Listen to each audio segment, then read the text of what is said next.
Okay. Okay, so here is a part where I want to share a few things you should be aware of if you're coming down to United States of America to study or even to Canada. You know, it might be slightly different between Canada and United States for some reasons, yeah, because in Canada you have less chances of getting funded if you're coming for your master's and PhD, but in United States you have that as a plus for you. You would most likely get funding, for your master's, but even most times for PhD you're fully funded. So some of the things I want you to understand, because I realized that most people that had to relocate down from Africa or maybe in other parts to the United States to do their postgraduate, master's or PhD program I've been working before they left, and I felt it was needful to explain a bit or to let you on in these facts. I was talking with one of my viewers. He called me, and then I was guiding him, and I remember we talked about how you coming in can mean what it can mean for you if you are someone who has a family that you're catering for, you're taking care of, and generally it may not just be exactly what you expect financially when you relocate, because pretty much you're working. If you're fully funded, you're doing a research, you're researching, you are maybe doing your PhD, for instance. Of course you'll be doing research, and if you're doing research, you are automatically going to be working in the school, whether as a graduate research assistant to your professor, to your supervisor rather, or you'll be working as a graduate teaching assistant. And if that is the case, even the cap F1 already limits your ability to be able to work outside of the campus. That means every employment that you're able to get will be within the campus, which is good for you, because that means you don't have to be scattered unnecessarily, or you'll be more focused, if that's a better word. You'll be more focused in doing your research, attending classes and all of those things. So pretty much your employability is limited to school.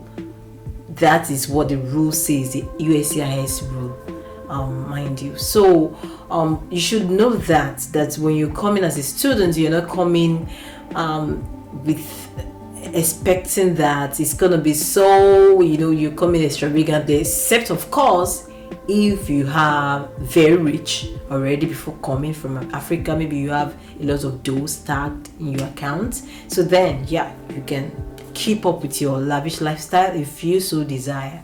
But mostly, especially with conversion rates and everything how it is right now, you want to keep that mindset that you're keeping it simple starting.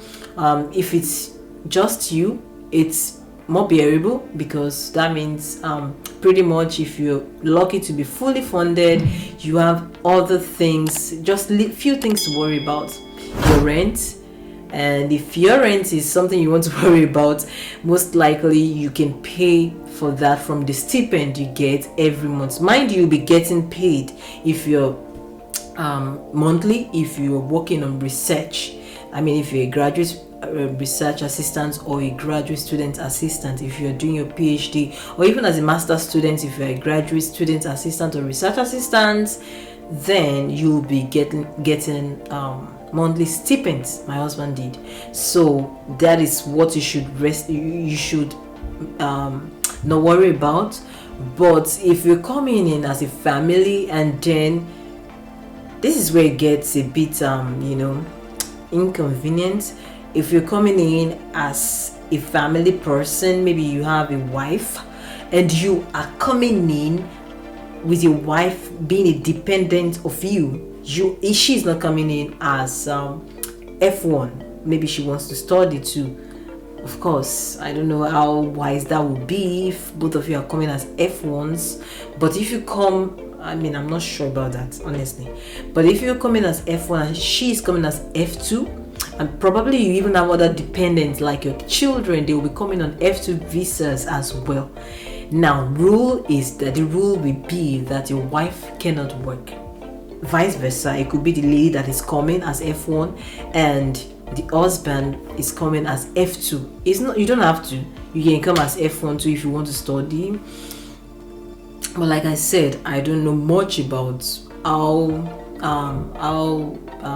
safe that is coming as F1. So, but the wife, when your wife or your husband that is on F2 and your kids are on F2, the wife or the husband cannot work in that situation. You cannot legally, you can't work because that is what the rule says. So pretty much some people will have to, it's more like as the husband is going to school, maybe the wife is taking care of the kids or vice versa, while one of the spouses schooling. So it all depends on what you want, honestly. It depends on what you want, what your family agrees to, what you want for yourself, and then you just get started. That's what I would say, get started, because if you don't get started, you're not going to you won't even know the difficulties or challenges you're likely to face. So if you're scared of those first, then you cannot move. I mean, you won't do anything. So you want to get started. If you have that dream, do it now. This is the right time, more than ever. And please, like I said, I know I've shared this is like majorly something I want you to keep in mind if you're coming in and you have a family. I've spoken to a few people on that. Mostly, if it's going to work the way it's going to work, then you want to, I have friends that was what we did pretty much. Eventually some of us were able to change our status from F2 to F1 so that we could go to school full time. On F2 status though, if you're, like I said, if you're rich and you have enough money, when you're coming down, you can actually still school. It's just that you're schooling as F2, but you're not getting no any form, because you are not allowed to legally work, and your schooling is even limited. You can just take, I think, up to 2 courses per semester. All of those things. These things are beautiful, really, but I just want you to be aware of the things that you could probably see when you come here, and then trust me, there are some people that they don't even want to hear it. Some people, I remember a family member called, and when I newly came to the United States, and you're there now, congratulations, blah blah, what is it, what are you guys doing, and all of that. And I'm like, okay, we're here to study. He's like, no, he's younger than me, yeah, but it's like, no, I don't want to study again. So it all depends on what you want for yourself. Thank you for listening to me, for tuning in. Please, if you know you like this video, like it, hit like, leave a comment, let me know how this video helps you, and please feel free to share to any of your friends that is planning to study in the United States and Canada, because it is very important that they understand that coming straight, the transition from Africa to United States sometimes may not be as smooth as we think. It may not be as rosy as we feel, but it gets better over time. That's something you should know. Yes, a point that I need to add to this is that when you're coming in to the United States, because some people think, well, coming in, everything is going to be so beautiful. It's like the monies are coming down from the tree. No, that is not true. You just need to come down here and see for yourself. Yes, please apply for visa and come and see for yourself. So, but one thing you should bear in mind is that you want to really look at, like I've said, what you want, but more importantly, you want to look at what you're doing presently, what you have. You want to compare it to what you might likely be doing here, what you might likely have here.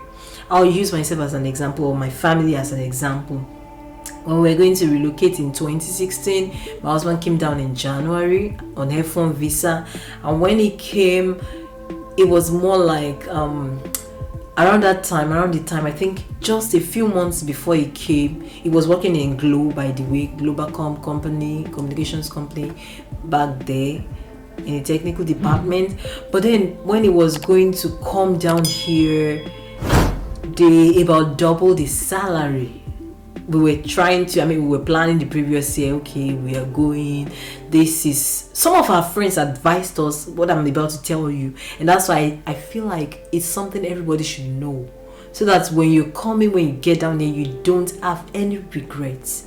You don't bite your fingers. You don't think, oh, if I had known, I should have stayed back, I had a well-paying job and all of that.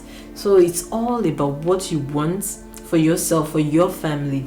I remember when my husband came, just before he came, is like a few months before then, he had his salary double. That was like the best time in Globacom. Wow, hundreds of dollars, of course, like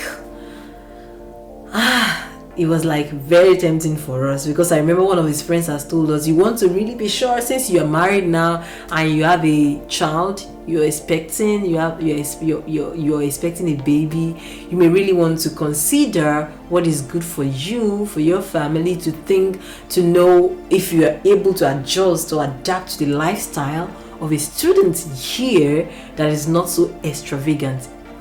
Okay, so we looked at it and we're like, okay, we probably prayed about it too, because we are Christians, and then we just thought the best thing was for us to come down here. Mind you, we're coming down here as students. We wanted to study, It wasn't a do or die, I will not lie to you, but we just wanted to come, go further our education here. So we took that decision, and fortunately for us, but unfortunately for I don't know, my country back then, that was how a few months after we landed here, dollar naira rate fell, like everything rose, and it was like that increase in salary became so meaningless, so meaningless. It was as if it was earning exactly what it was earning before. So if we had been tempted to stay, so for me, if you ask me, sometimes these things it's just like taking risk in life. But for me as a child of God, it's not taking risk, it's taking a step of faith. I'm taking a step of faith, especially if I am convinced that this is what God wants me to do. Because there are different ways you can know when God wants you to do something as a child of God.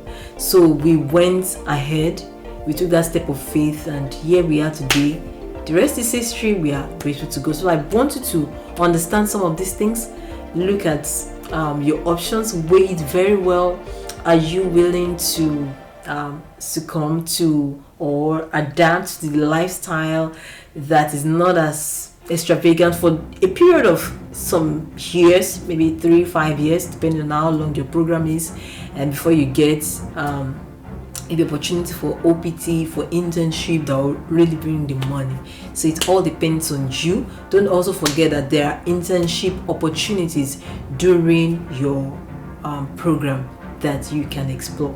Okay, another point to note is that for those who do not get full funding before maybe getting admitted into school, apart from other scholarship opportunities you can apply to based on merit or different scholarships indeed. It's just a matter of when you get to school, you ask the proper questions, you go to your website, you will see those fundings or scholarships listed. Apart from that, you can have a job on campus if you're not already a graduate student assistant or graduate research assistant. So you have the opportunity to work on campus, since that is where you can work anyways. You can't work outside the campus. that is what your immigration, the condition for your immigration or non-immigrant status says. So you have opportunity to be a student assistant, different roles, and maybe other work in other departments as be computer science, proctor, different things. And there are many roles that you can look for within the school. So just wanted to say that. So please, if you have not subscribed to this channel, what are you waiting for? All these juices are worth subscribing to this channel. So please subscribe, hit like if you like this video, and share with your friends that have the intention of studying in the United States and Canada. Thank you.